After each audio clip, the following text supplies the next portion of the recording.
It's 1955. You walk into a grocery store with a single $100 bill. You fill your cart. Eggs, milk, bread, beef, coffee. You pay for a full month's groceries for a family of 4. You get change back. Now try that in 2026. That same $100 bill covers about 4 days. I ran this test across 5 categories: groceries, rent, cars, doctor visits, college tuition. In every single one, the gap was brutal. It now takes $1,754 to buy what $100 bought in 1955. By minute 11, you will know the 3 specific mechanisms that caused this collapse. Not just inflation, 3 forces most economists do not explain to normal people. And you will have a 3-part recovery framework built for anyone earning a middle-class income right now. The third mechanism, the one I get to around minute 9, is the one that made me rebuild this entire spreadsheet from scratch. Because it's not about prices going up, it's about your income being quietly restructured.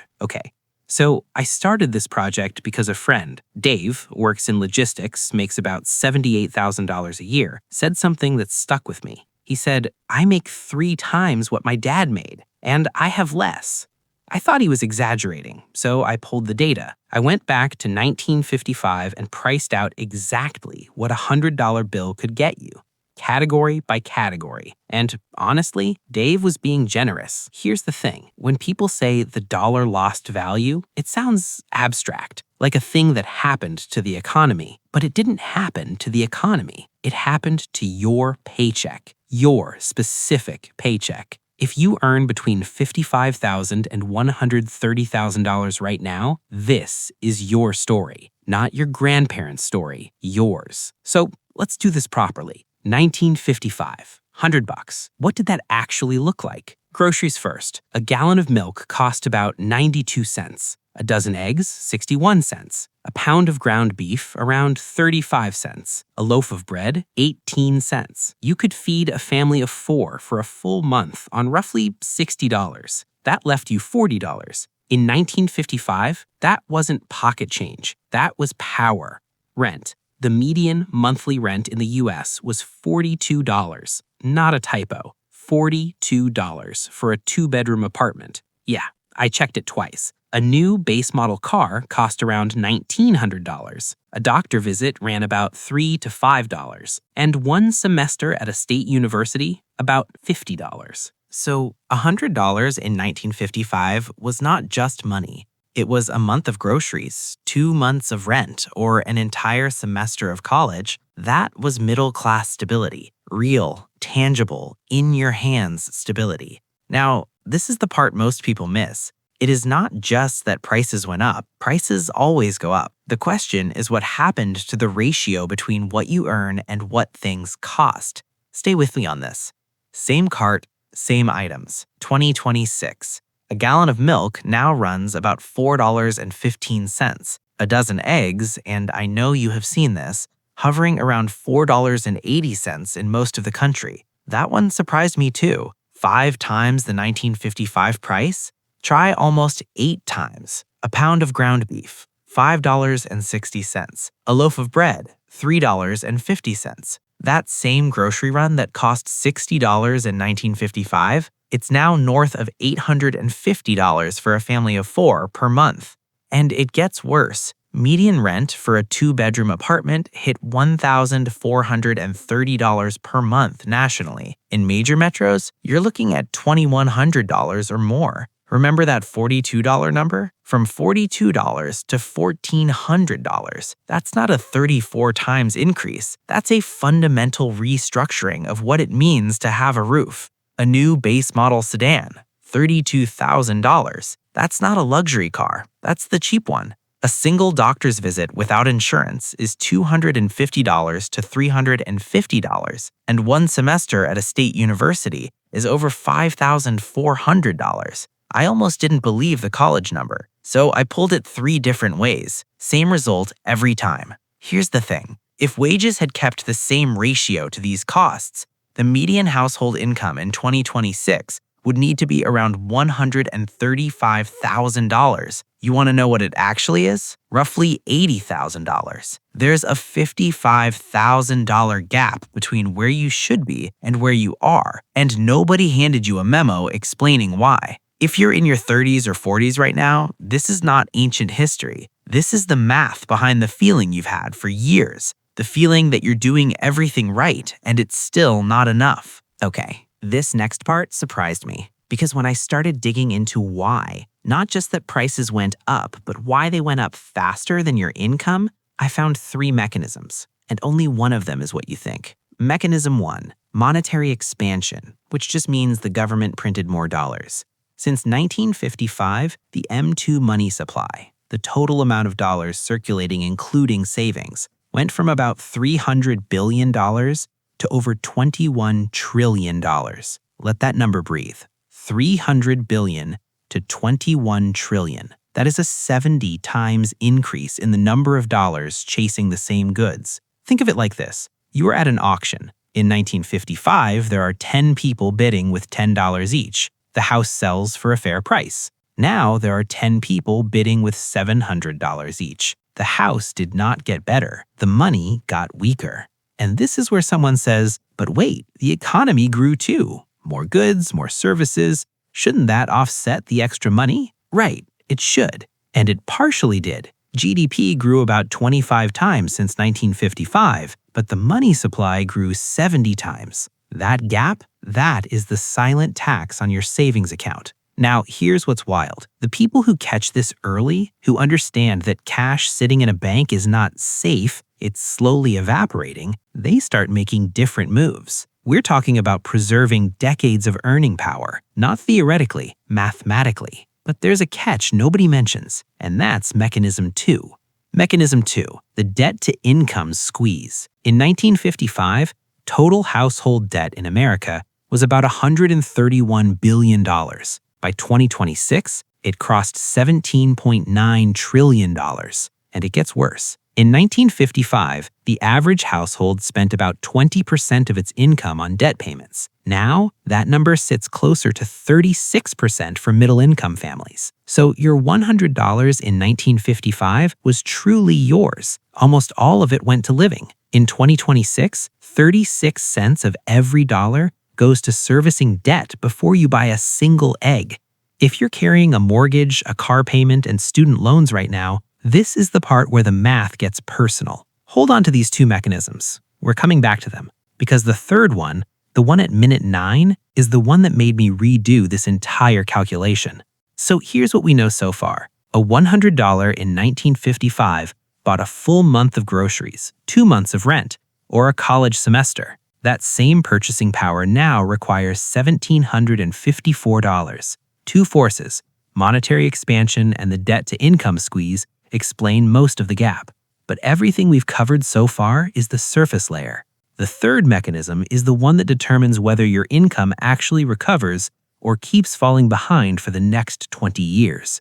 And this next part applies specifically to anyone earning between $55,000 and $120,000, because this mechanism hits the middle class hardest, not the rich, not the poor, you.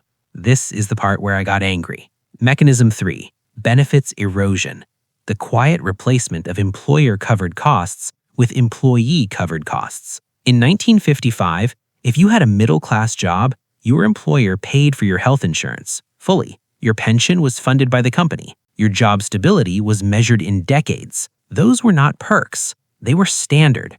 Now look at what happened. By 2026, the average employee contribution to health insurance premiums alone is over $6,500 per year for a family plan. That's money that comes out of your paycheck before you see it, before you buy groceries, before you live. Pensions? Gone. Replaced by 401ks, where you fund your own retirement. The average employer match is 3 to 6%. In 1955, companies funded the entire pension. You just showed up and worked. And here's where it gets uncomfortable. When you add up the costs that employers used to cover and now push to you, health insurance, retirement funding, higher deductibles, reduced sick time, the average middle-class worker is paying an extra $9,200 per year in costs that were invisible in 1955. Let that land. $9,200 every year. That's not inflation. That's a cost transfer from the company's balance sheet to yours. A friend asked me this exact question last week. She said, "My salary looks good on paper. Why doesn't it feel good in my wallet?" So I built the model. Added up monetary erosion, debt load, and benefit shift. Her $82,000 salary had the effective purchasing power of about $44,000 in 1955 adjusted terms. And she's doing everything right. Saving, budgeting, contributing to her 401k. The system moved underneath her. Now, this is the part most people miss. These three mechanisms do not just add up, they compound. Monetary expansion raises prices. Higher prices increase debt. More debt increases the pressure on employers to shift benefits costs, and the cycle repeats. If you're sitting there right now thinking this feels rigged, here's the thing. Once you see the mechanism, you can build around it. And that's where we go next. And here's what I keep coming back to. The people who understand these three forces, who stop blaming themselves and start adjusting for the system, they don't just survive. They recover ground. Real ground. We're talking about reclaiming $15,000 to $40,000 in effective purchasing power over a decade. Not by earning more, by losing less to the three mechanisms. Look, if you've watched this far and you feel like the deck is stacked, you're not wrong. The purchasing power of your income has been eroded by forces you did not create and were never taught about. But here's the thing. Once you see the machine, you can stop feeding it. I built a three-part system for this. I call it the Leak Audit, because the $1,754 gap is not one giant hole. It's dozens of small leaks across three categories, and each one can be measured and partially sealed. Step 1. The Inflation Leak Audit. Pull up your last 3 months of bank and credit card statements. Every recurring charge, every subscription, every automatic payment. Takes about 40 minutes on a Saturday morning. Now here's what you're looking for. Any cost that increased more than 5% from last year. Groceries, insurance premiums, streaming bundles, phone plan. If you find more than $200 per month in costs that crept up without you actively agreeing to them, and most people in the $55K to $130K range will, that's your inflation leak. That's where the 70x money supply is hitting your specific wallet. Step 2. The Debt Leak Audit. Write down every debt payment you make. Mortgage, car, student loans, credit cards. Add them up, divide by your monthly take-home pay. If that number is above 30%, you're in the squeeze zone. The historical healthy ratio is under 20%. Between 30 and 40%, you're losing the equivalent of a second rent payment to debt service every single month. The fix here is not pay off all your debt. That's fantasy advice. The fix is ruthless refinancing and consolidation. One afternoon with a rate comparison tool, target drop that ratio by 3 to 5 percentage points. On an $80,000 income, that recovers $200 to $350 per month. If you've done steps 1 and 2 correctly, you should be looking at a combined monthly recovery between $350 and $600. If yours is higher, that's actually good news. It means there's more to reclaim. Step 3. The Benefits Leak Audit. This is the one nobody talks about. Pull your last pay stub. Look at every deduction. Health insurance, HSA, FSA, 401k contributions, disability insurance. Then ask one question. Am I getting the maximum tax advantage on every single one of these? Most people contributing to a 401k are not optimizing the tax bracket interaction. If you earn between $60,000 and $100,000, the difference between a properly optimized pre-tax contribution and a default one is often $1,200 to $2,400 per year. That's not a raise, but it has the same effect on your purchasing power. So let's run the total.